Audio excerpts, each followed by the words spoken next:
Bonjour à tous, bienvenue sur Mechatronic, je suis très content de vous retrouver aujourd'hui pour cette nouvelle vidéo où on va discuter un peu si c'est intéressant d'acheter des cartes graphiques ou pas. Voilà, pensez à mettre un petit pouce bleu et puis à vous abonner à la chaîne si vous n'êtes pas abonné, et puis vous pouvez me soutenir en cliquant sur le bouton rejoindre sous la vidéo, vous aurez mes vidéos en avance. Alors, est-ce que c'est intéressant d'acheter en ce moment des cartes graphiques ou pas? Parce que les prix ont vachement baissé, et donc ça pourrait être intéressant. Par contre, qu'est-ce qu'il faut acheter comme carte graphique? Je me suis posé la question il n'y a pas très longtemps, et je me suis demandé si je devais pas changer certaines de mes cartes, c'est-à-dire les revendre mes cartes pour des gamers ou autres, hein, et puis certaines de mes cartes en tout cas. Et puis en acheter des nouvelles, quoi, hein, pour rester dans la compétition, hein, parce que je vous rappelle que le mining, ça, c'est quand même une compétition, hein, même si on est tous ensemble et que nous, on est une communauté française soudée, voilà, ça reste quand même une compétition mondiale, quoi. Voilà, je voulais aussi vous dire que sur Twitter, je poste tous les jours un extrait. J'ai développé un petit programme là qui permet d'afficher la rentabilité de ma ferme. Ah, donc je vous le donnerai, ce programme-là, un petit peu plus tard, mais je veux le terminer avant, hein, histoire de pas vous refiler un truc tout moche et tout pas facile à utiliser. Donc là-dedans, si vous vous abonnez à mon compte Twitter, vous aurez tous les jours alors ça dépend de l'heure à laquelle je le poste, hein, mais des fois je le poste le matin, des fois l'après-midi, ça dépend si je suis chargé ou pas au niveau de travail. Voilà, et donc je poste ça et ça vous permet de voir un petit peu qu'est-ce qui est rentable en ce moment ou pas, hein. Et donc en ce moment, le plus rentable, c'est le Dynex. Voilà, le Dynex suivi évidemment du Nexa en ce moment. Voilà. Donc on va passer au vif du sujet. Est-ce que c'est quelle carte il faut acheter? Alors déjà, si on regarde le prix des cartes, évidemment là, faut plus acheter de série 3000, hein, je pense, hein, parce que désormais elles vont être dépassées. Lors du prochain bull run, on sera peut-être dans la série 5000. Donc les séries 3000 commenceront à être peu efficientes, hein. Donc il faut plutôt regarder du côté des séries 4000 ou des cartes AMD, hein, les nouvelles séries sur AMD. Alors, sachant qu'on a relativement peu d'informations sur les cartes AMD, elles sont de moins en moins suivies au niveau des logiciels de mining, quoi, d'extraction, hein. Donc de mon côté, je vais pas acheter d'AMD, hein, pas pour l'instant. Sachant que même les AMD de la série 6000 actuelle sont quand même pas terrible quoi. Il y a beaucoup de coins qu'on peut pas miner avec, donc on est vraiment restreint. Elles sont très intéressantes pour miner du RVN et tous les coins à base de capot, mais donc des algorithmes assez anciens, hein, mais dès qu'on est sur des algorithmes un peu modernes, c'est pas terrible, quoi. Sachant qu'on peut pas miner d'ergo dessus, enfin c'est pas hyper efficient si on mine de l'ergo dessus. Voilà, et puis tous les nouveaux coins qui arrivent, il n'y a pas de miner AMD, quoi. Donc ça viendra plus tard, hein, évidemment, hein, avec le support probablement sur SRB Miner ou sur LOL Miner, hein. Mais voilà, AMD pour l'instant, moi je le mets de côté déjà, hein. Donc pour les cartes graphiques, la grande question qui se pose pour moi, c'est est-ce qu'il faut acheter une 4090, une 4080, une 4070 Ti ou une 3070, hein, parce que pour moi c'est la 3070, c'est la meilleure carte de la série 3000, quoi. Donc ce que je vous propose, c'est qu'on regarde ça, hein. Donc moi j'utilise Hrated.no pour regarder ce genre de choses. Alors évidemment les OC sur Hrated.no, c'est pas les meilleures, hein, mais ça donne déjà un ordre d'idée, hein. Ensuite il faut calculer pour les années à venir, hein. Or de ce qu'on en sait, à partir du 1er février, l'électricité, y compris en tarif tempo, elle augmente de 15%. Aïe aïe aïe. Donc avant on payait 0,113 d'électricité sur les jours bleus. Je calcule par rapport aux jours bleus, hein, parce que c'est la grande majorité des jours. Or là, avec 15% de plus, hein, j'ai fait le calcul, ça donne 0,12995, bon, 0,13 quoi, on va arrondir à 0,13, hein. Donc j'ai mis 0,13 dans le prix ici, hein. Vous avez vu, Hrated.no, il a changé de gueule, hein. Il est pas mal, hein, comme ça, hein. Et voilà, donc du coup, qu'est-ce qui est intéressant déjà, si on regarde le estima, avec mon accent pourri, estimated ROI, hein, le retour sur investissement, c'est un bien grand mot, hein. En gros, quand est-ce qu'on va break even? Alors ça nous donne deux cartes qui sont intéressantes, hein, puisque toutes les autres sont environ de 3000 jours, 4000 jours, bref, il faut des années pour les pour les rentabiliser, donc les deux seules qui sont intéressantes actuellement, c'est la 4090 et la 4070 Ti. Alors on pourrait se dire, vu le prix d'une 4070 Ti, hein, parce que quand on regarde les prix, alors là j'ai pris Nid, hein, mais il y a aussi un autre site qui est pas mal, hein, Draw Préférence, qui permet de voir un petit peu où est-ce qu'on peut acheter les cartes au meilleur prix. Donc sur nidcomptoir.co, la 3070 elle est à 500 balles, hein. Donc je parle pas des prix d'occasion là, hein. Elle est à 500 balles et la 4070 elle est à 900 balles, hein. Donc déjà en prix neuf c'est plus intéressant d'acheter une 4070 Ti qu'une 3070. Après on peut trouver des occasions en 3070, hein. Donc si vous voulez toucher à 450, en dessous de 450 balles, ça peut être intéressant.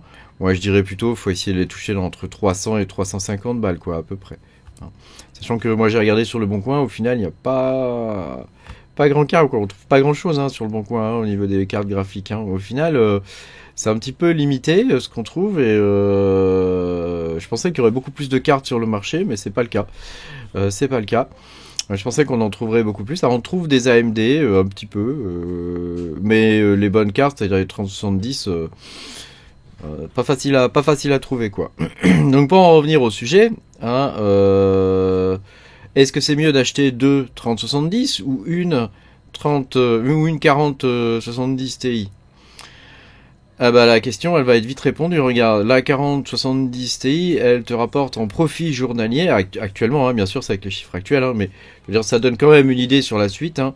Elle te donne un profit de 50 centimes par jour, alors que si tu vas voir du côté de la 3070, tu vois, elle te donne 11 centimes par jour.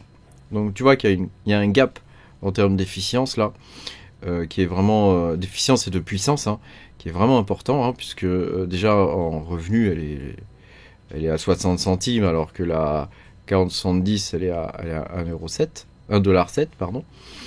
Donc déjà tu sens qu'il y a une sacrée différence, hein, et en profit tu sens qu'il y a une énorme différence d'efficience, hein, parce que là elle est à 0,51 et la 3070 elle est à 0,11 en profit, hein. Donc là c'est des coûts électricité déduites des 0,13 en jour bleu quoi. Donc comme tu peux le voir, pour moi il n'y a pas photo, il vaut mieux acheter une 4070 Ti, ne serait-ce que pour l'avenir, hein, parce que je te dis dans le prochain bull run, probablement on arrivera ça sera le début de la série 5000, qui seront encore plus efficientes, et les séries les séries 3000 seront complètement désuètes, hein. Donc petit à petit, tu vois, quand tu fais du minage, il faut savoir renouveler son parc au fur et à mesure, hein. C'est vraiment quelque chose de très important. Donc moi là je vais vendre toute ma série de cartes AMD, hein, puisque si on regarde les AMD, déjà je galère pour trouver des coins à miner dessus qui sont intéressants, hein, et en plus avec le coût électrique à 0,13, pour le coup on gagne vraiment plus rien pour l'instant sur les AMD. Donc tu vois là moi j'ai que des 6700, hein. Et on n'est pas du tout en profit, hein. Bon sur les 6600 on est en profit, mais de 1 centime quoi, c'est que dalle. Et puis il y a un truc aussi qu'il faut voir, c'est qu'elles sont pas puissantes, t'as que dalle en hash rate avec quoi. Alors ok elles sont efficientes, mais il t'en faut des tonnes quoi, hein, pour que ce soit intéressant quoi. Or moi j'ai pas une place illimitée, j'ai pas envie de mettre des trucs genre Octominer, j'aime pas trop ça, je préfère avoir des rigs ouverts. C'est beaucoup plus facile pour la maintenance, et puis c'est plus simple à porter, tout ça, tu vois. Enfin, pour moi, c'est beaucoup plus facile à gérer. Alors évidemment, quand tu as des hangars et des trucs comme ça, voilà, où tu peux facilement dissiper la chaleur, c'est bien, hein, mais je préfère les rigs ouverts, déjà ça fait beaucoup moins de bruit. Les rigs fermés, ça fait quand même, tu les entends quoi, hein. Donc tu vois, donc là les 6600 il t'en faudrait beaucoup, et puis voilà quoi. Donc je vais me débarrasser de toutes mes RX 6000. J'en ai 8, hein. J'en ai pas énormément. En plus, je les ai payé le prix fort, hein. Je les ai payés dans les 800 balles, les cartes, hein. Donc ça fait un peu mal aux fesses, mais bon. Voilà, je vais essayer d'en récupérer. Je pense les revendre dans les 300 balles, quelque chose comme ça, quoi. Donc ça me fera un petit pécule de départ pour acheter des cartes modernes et plus efficientes, hein. Donc principalement des 4070 Ti. Hein. Mon choix s'est porté là-dessus, sachant que c'est pas un choix qui est définitif parce que probablement les 4070 tout court seront intéressantes. Hein. Alors j'ai pas bien compris parce que Nvidia ils sont pas très clairs. Ils sont vraiment pas clairs hein, là-dessus. Pourquoi ils ont nommé cette carte TI? Normalement, les cartes graphiques dans les séries Nvidia, elles ne sortent pas. Enfin, je veux dire, les TI arrivent dans un second temps, quoi. Là, on a déjà la 4070 Ti avant que la 4070 sorte. Donc, est-ce que c'est une 3080 maquillée ou est-ce que c'est la 4070 en vrai, hein? Est-ce que moi, je pense que c'est la 4070. Je pense pas que ce soit. Je pense que le TI, on s'en fiche. Il a rien à faire là, quoi. Alors après, j'ai pas regardé d'analyse, pas trop regardé d'analyse et de trucs comme ça sur cette carte-là de gamer, hein, parce que eux, ils analysent bien ces trucs-là. Mais voilà, je pense que c'est la 4070. On peut enlever le TI, hein, il sert à rien. Voilà, ils ont juste fait ça pour arriver à la vendre peut-être un peu plus cher, hein, que 600 et quelques balles, qui serait le prix normalement d'une 4070. Hein.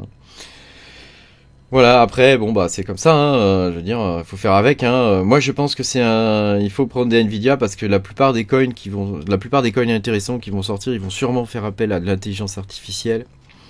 Et actuellement, le standard hein, dans l'intelligence artificielle, c'est CUDA. Hein, et CUDA, c'est Nvidia. Hein, donc, AMD n'a pas... il n'y a pas de réelle concurrence sur AMD. Moi, j'ai testé de faire du Stable Diffusion, hein, c'est-à-dire la génération d'images procédurales avec l'image générative, là, avec des intelligences artificielles. Et je l'ai testé sur AMD et sur Nvidia. Bah, franchement, les gars, il n'y a pas photo. Hein. AMD, tu t'attends 3 plombes avant qu'il te ponde ton image. Nvidia, t'attends 20 secondes, allez, à tout casser, quoi. Hein, sur une 3070 Ti, quoi. Donc, bon... on est plus sur la même gamme de produits là. Hein. Voilà. Donc je voulais vous partager tout ça aujourd'hui avec vous. Vous pouvez me dire vous ce que vous préférez comme carte en commentaire et si ce que je vous dis vous paraît juste ou pas. Hein. Ou est-ce que à votre avis il vaut pas mieux attendre que les 4060 sortent parce que les 4060 elles pourraient être hyper efficientes et elles pourraient ne pas trop consommer. Hein. Tu vois, il pourrait y avoir un juste milieu. Hein, donc ça pourrait être intéressant. Moi, de ce que j'ai vu, la 4070 Ti, grosso modo, c'est une 3090, mais qui va pomper grave des watts en moins. Donc c'est vachement bien, quoi. Hein, je crois qu'elle est 250 watts, je pense, quand tu la fais tourner à fond. Hein, alors que la 3090, c'est 350 watts hein, quand elle y va à bloc. Hein. Donc ça fait quand même 100 watts de moins, les gars. Ça fait une sacrée différence. Merci beaucoup d'avoir suivi cette vidéo. Pensez à mettre un petit pouce bleu puis à vous abonner à la chaîne si vous n'êtes pas abonné. Puis je vous dis à bientôt hein, pour de nouvelles aventures. Salut!